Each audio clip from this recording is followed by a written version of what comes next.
कचरा घोटाले को लेकर कुछ दिनों पूर्व शिवसेना की ओर से उजागर की गई जानकारी के बाद मनपा प्रशासन की ओर से समिति बनाकर जांच की लिपापोती कर फाइल तो बंद कर दी गई, लेकिन रविवार को उस समय कचरा घोटाले का पर्दाफाश हो गया जब विधायक विकास ठाकरे ने स्वयं छापामारी कर भांडेवाड़े डंपिंग यार्ड में चल रहे भ्रष्टाचार को उजागर किया।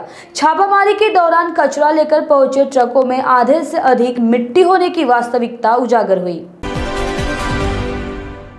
नागपुर महानगर पालिका ने बीवीजी और एजी कंपनी को कचरा संकलन करने का टेंडर दिया, जिसके तहत दोनों कंपनियां शहर का कचरा संकलित कर भांडेवाड़े डंपिंग यार्ड में डंप करते हैं, तो वही वजन के हिसाब से कंपनी को उसका पैसा मिलता है, जिसके कारण कचरा संकलित करने वाली कंपनियां मिट्टी पत्थर भर कचरे का वजन करती है। ऐसी शिकायत बार बार विधायक विकास ठाकरे को मिल रही थी, जिसके आधार पर रविवार को रेड मारकर इस घोटाले का पर्दाफाश विधायक विकास ठाकरे ने किया। जिसके बाद महानगर पालिका में विरोधी पक्ष की भूमिका निभा रहे कांग्रेस ने प्रशासन पर सवाल खड़ा किया।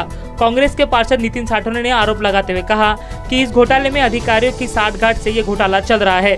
तो वही महानगर पालिका के अपर आयुक्त राम जोशी ने इस संदर्भ में अपना स्पष्टीकरण दिया।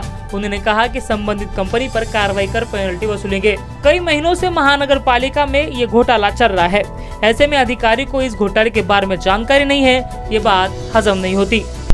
महानगर पालिका अंतर्गत कचरा घोटाला सामने आ रहा है। कचरे के नाम पर कई टन जो है मिट्टी डाली जा रही है और प्रशासन के नाक के नीचे काम हो रहा है, क्या कहोगे?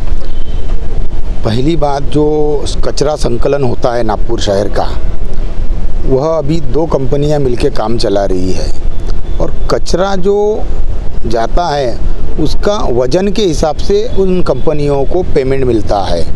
यदि अगर कचरा वजन में कम भरा तो उनको कम पेमेंट मिलेगा और वजन जैसा उनका ज़्यादा हुआ, जितने ज़्यादा टन वजन होगा उस हिसाब से उनको पेमेंट मिलता है। इसी वजह से ये जो कंपनियां हैं उसमें मट्टी, बड़े बड़े पत्थर ऐसे ले जाके लोडिंग दिखा के उस वजन का टन बढ़ा के महानगर पालिका को लूटने का काम कर रही है, ऐसा मेरा मानना है।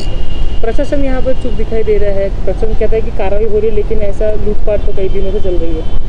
अभी तो लेटेस्ट की घटना है कि हमारे शहर अध्यक्ष और पश्चिम नागपुर के आमदार माननीय विकास जी ठाकरे, इन्होंने वहाँ जाके लाइव मट्टी के भरे हुए ट्रक वहाँ पे उजागर हुए। इतनी बड़ी घटना उजागर लाने के बावजूद भी अभी तक के कंपनियों के ऊपर में ऐसी कोई कार्रवाई, दंडात्मक या कोई अनुशासनात्मक कार्रवाई की नहीं गई है, मुझे अभी तक के मालूम नहीं है। अधिकारियों की साठगांठ लग रही है इससे?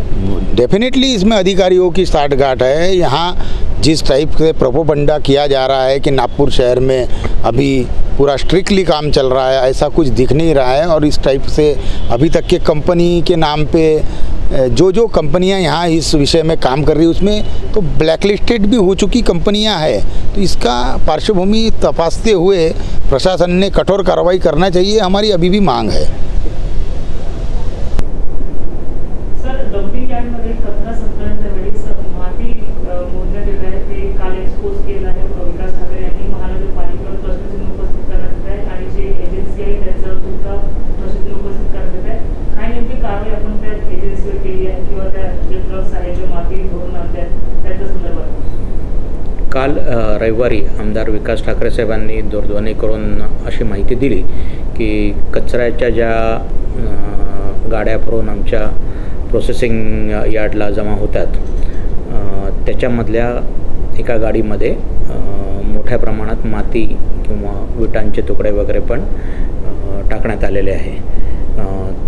हे कळल्यानंतर आमचे अधिकारी पण आम्ही त्यांच्यासोबत तिथे पाठवले आणि जे काही प्राथमिकदृष्ट्या आम्हाला तिथे दिसलं त्याची आता सविस्तर चौकशी, म्हणजे ते वाहन कुठून आलं, कुठून हा साहित्य उचललं गेलं, हे सगळं पाहून जर कंपनी दोषी आढळल्यास कंपनीच्या ॲग्रीमेंटप्रमाणे सगळ्यात हेवी पेनॉल्टी पण त्यांना करण्यात येईल। आवश्यकता पडल्यास आणखीन कठोर कारवाई, म्हणजे जर हे सगळं मोठ्या प्रमाणात जर चेनच याच्यात गुंतलेली असेल असं जर निदर्शनास आलं चौकशीमध्ये तर आम्ही त्यांना ब्लॅकलिस्ट करण्यापर्यंतची सुद्धा कारवाई करू शकू। या 2 कंपनीपैकी एक कंपनी NIT मधून ब्लॅकलिस्ट झाली होती, मात्र तरी NMC मधून आपण त्यांना परमिशन दिली आहे अशी माहिती सापडली? नाही, असं काही नाही। कैमरा पर्सन लोकेश मोहिते के साथ अमित वांद्रे, वी24 तास, नागपुर।